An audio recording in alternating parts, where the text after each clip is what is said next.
অল্প আয়ে সংসারটাকে সুন্দরভাবে চালানোর কিছু উপায় আর অতিরিক্ত খরচ বাদ দিয়ে আমি যেভাবে মাসে হাজার হাজার টাকা জমিয়ে থাকি, কিছু টিপস ফলো করলে কিন্তু আপনিও পারবেন অল্প আয়ে সংসারটাকে সুন্দরভাবে চালাতে এবং মাসের শেষে হাজার হাজার টাকা জমাতে।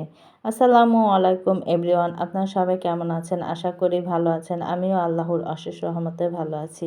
কাছে বা দূরে, দেশ এবং দেশের বাইরে যে যেখান থেকে আমার ভিডিওটা দেখছেন আপনাদেরকে অসংখ্য ধন্যবাদ। একটা ভিডিওটা দেখার শুরুতে একটা লাইক দিয়ে ভিডিওটা কন্টিনিউ করেন। আর যদি ভিডিওর কোনো অংশ ভালো লেগে যায় তাহলে অবশ্যই আমার চ্যানেলটা সাবস্ক্রাইব করে আমার পাশে থাকবেন। আজকে বিকেল থেকে ভিডিওটা শুরু করে দিলাম। এই তো ব্যালকনির সামনে এসেছি, আর বেশি তো ব্যালকনির সামনে আসা যায় না, কারণ প্রচুর পরিমাণ ঠান্ডা আর শীত তো বলে লাভ নেই, অতিরিক্ত আর বাতাস যেহেতু আছে এই কারণে কিন্তু বারান্দা বেশি আসা হয় না। আর এখানে দেখছিলাম পুঁইশাক বিচি হয়েছে, তার কয়েকদিন পরে কিন্তু মনে করেন যে আসা হয়, কিন্তু তেমনভাবে গাছগুলো দেখা হয় না, তাই এই গাছটা আবার অপর সাইডে লাগিয়েছি। তা আজকে আবার দেখলাম যে খুব সুন্দর বিচি হয়েছে, শুধু একটা গাছে হয়েছে আর পরবর্তীতে আর একটা ওই পাশে আছে, সেটা আবার হয়নি। তা দেখে বারান্দা থেকে কিন্তু এসে বললাম। আর এখানে কলই শাক আনা হয়েছে, আর যেহেতু কলই শাক একদিন আগে এনে রাখলেই ভালো হয়, কারণ কি না হলে দেখা যায় যে সকালবেলা যদি বাছতে হয় তারপর আবার কাটতে হয়, অনেকটাই সময় লেগে যায়। এই কারণে কিন্তু একদিন আগে যদি আনা হয় সুন্দর করে কিন্তু কেটে ধুয়ে বেছে কিন্তু খুব সুন্দর করে রাখা যায়, আর সকালবেলা সুন্দরভাবে কিন্তু রান্না করা যায়। বাজে কিছু অভ্যাস যদি আমরা বাদ দিই তাহলে কিন্তু দেখা যাবে যে সংসারের খরচ থেকেও আমরা কিন্তু অনেক টাকাই সঞ্চয় করতে পারবো।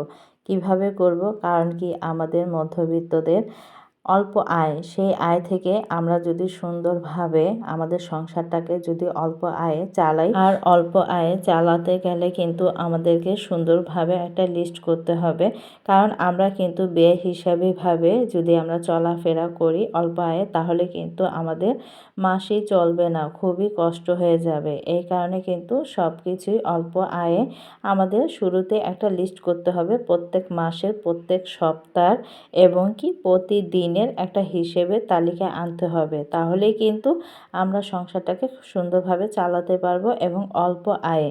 কারণ আমরা দেখা যায় যে অতিরিক্ত বাজে অভ্যাসগুলো যদি আমরা বন্ধ করি তাহলে কিন্তু আলহামদুলিল্লাহ খুব সুন্দরভাবে হয়ে যায়। অনেক সময় দেখা যায় যে আমাদের পেটের ক্ষুধা চাইতে কিন্তু চোখের ক্ষুধাটা বেশি হয়ে থাকে, কারণ কি অনলাইনে দেখা যায় এত সুন্দর সুন্দর জিনিসপত্র বিক্রি করে, কি বলবো। আমরা কিন্তু এখন সবাই অনলাইন ভিত্তিক, ঝোঁকটা বেশি আমাদের। কিছু দেখলেই সেখানে আমরা অর্ডার করে থাকি, বিশেষ করে জামা কাপড়, আনুষঙ্গিক কিন্তু অনেক কিছু। তাই বলবো যে অল্প আয়ে আপনি যদি সুন্দরভাবে যদি আপনার সংসারে লিস্টটা করেন, যেমন বাসা ভাড়া, তারপর আপনার ছেলেমেয়েদের স্কুলের খরচ, এগুলো টিউশন ফিস, তারপর কাঁচা বাজার, শুকনা বাজার, এগুলো যদি আপনি শুকনা বাজারটা মাসের শুরুতে যদি সবগুলো করে ফেলেন, আর কাঁচা বাজারগুলো যদি আপনি সপ্তাহে সপ্তাহে করেন, মাছ মাংসের বাজারও যদি সপ্তাহে করেন, তাহলে কিন্তু একটা লিস্ট আকারে করলে সুন্দরভাবে হয়ে যায়।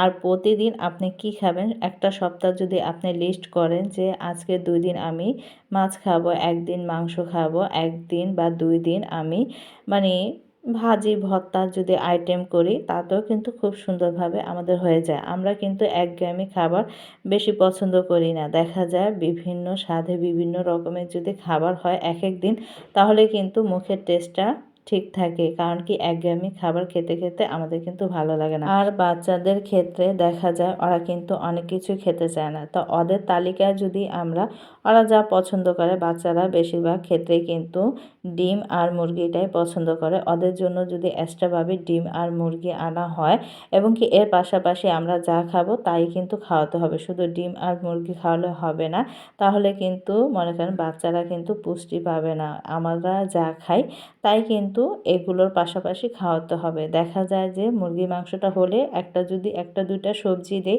তাও কিন্তু ওরা খেতে পারে, না হলে কিন্তু খেতে চায় না, এরকম। তো ওদের জন্য যদি আমরা এভাবে লিস্ট করি তাতেও কিন্তু অনেকটাই মনে করেন সেভ হবে, কারণ কি দেখা যায় আমরা যে মাছ খাই বা সবজি খাই ওরা কিন্তু খেতে চায় না। তখন মনে করেন ওই অপচয়গুলো না করে ওরা যেটা খেতে চায় সেটা দিলেই আমার জন্য বেস্ট হয়। বাচ্চারা বাহিরে গেলে অতিরিক্ত কিন্তু তাদের চাহিদা থাকে, তাই নিজের যতটুক সম্ভব অতটুক দেওয়ার চেষ্টা করবেন এবং কি বেশি দিলে কিন্তু দেখা যায় যে সংসার খরচ থেকে অনেক টাকাই কিন্তু কমে যায়। এবং আমরা কিন্তু দেখা যায় সন্ধ্যার সময় ঘরোয়া নাস্তা তৈরি করি, আর অনেক সময় দেখা যায় আমরা ঘরে নাস্তা তৈরি করি না, বাহির থেকে মোটা অঙ্কের টাকা দিয়ে কিন্তু আমরা বাহিরের নাস্তা কিনে আনি। যদি আমরা মনে করেন যে একটু কষ্ট হলো ঘরে যদি তৈরি করে দেই ঘরে থাকা উপকরণ দিয়ে, এবং কি আপনি বাহির থেকে যেই টাকা দিয়ে কিনে খাবেন, মোটা অঙ্কের টাকা দিয়ে মানে নাস্তা কিনে খাবেন, সেই টাকা সরঞ্জাম যদি আপনি ঘরে এনে বানিয়ে খান, দেখা যাবে যে আপনার একদিনের জায়গায় 2 দিন বা 2 দিনের জায়গায় 3 দিন কিন্তু আপনি খেতে পারবেন। যেমন আমি চিজের কথাই বলছি, আমরা বাহির থেকে যদি একটা পিৎজা খাই তাহলে কিন্তু দেখা যায় যে 3 থেকে 400 টাকা। একটা পিৎজা যদি আমরা মনে করেন চিজটা কিনে আনি তাহলে কিন্তু অনায়াসে 2টা পিৎজা কিন্তু আমরা ঘরেই বানাতে পারি। তা এটার জন্যই বলবো যে এখনও কিন্তু চুলাতে বা ওভেনে, অনেকের কিন্তু ওভেন থাকে না, চুলাতে কিন্তু খুব সুন্দরভাবে কিন্তু পিৎজা বানানো যায়। তা এটা দিয়ে আমি বুঝালাম যে বাহিরে অতিরিক্ত দাম দিয়ে কোনো কিছু না কিনে এনে দেখা যায় যে যে জায়গা দিয়ে 2টা টাকা সাশ্রয় হবে সেটাই আমাদের করা উচিত। আবার দেখা যায় মার্কেটে গেলে আমরা কি বলবো, একটা 3 পিস যেটা আমাদের দরকার সেটা কিনি, এবং কি দেখা যায় একটা জায়গায় আমরা কিন্তু 2টা 3 পিসও মাঝে মাঝে পছন্দ হলে কিনে নিয়ে আসি। এই বাড়তি খরচগুলো যদি আমরা কিছু কিছু জায়গা দিয়ে যদি আমরা বন্ধ করি তাহলে কিন্তু অল্প ইনকামেও কিন্তু খুব সুন্দরভাবে আপনি সংসার চালাতে পারবেন। এবং কি আপনি মাসের শুরুতে যদি একটা লিস্ট আকারে পুরা সংসারটাকে চালান, সেখান থেকে যদি আপনি 1 থেকে 2,000 টাকা সরিয়ে রাখেন যে এই টাকাটা আমার নেই এইভাবে, তাহলে কিন্তু আপনি প্রত্যেক মাসে 2,000 করে বা 1,000 করে কিন্তু আপনি টাকা সঞ্চয় করতে পারবেন। কারণ আমরা যদি মনে করি যে এই টাকাটা সম্পূর্ণই লাগবে তাহলে কিন্তু লেগে যায়।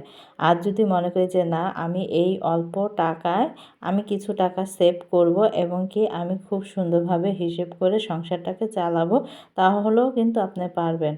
কারণ আমি সবসময় এটাই চেষ্টা করি, আমার হাসব্যান্ড যখন বেতন পায় তখন আমি সবসময় 2 থেকে 3,000 টাকা আমি সরিয়ে রেখে দিই। কারণ কি দেখা যায় যে অনেক সময় আমার এই টাকাটা লেগে যায়, আবার অনেক সময় লাগে না। আলহামদুলিল্লাহ লাগে না, ধরতে গেলে লাগেই না।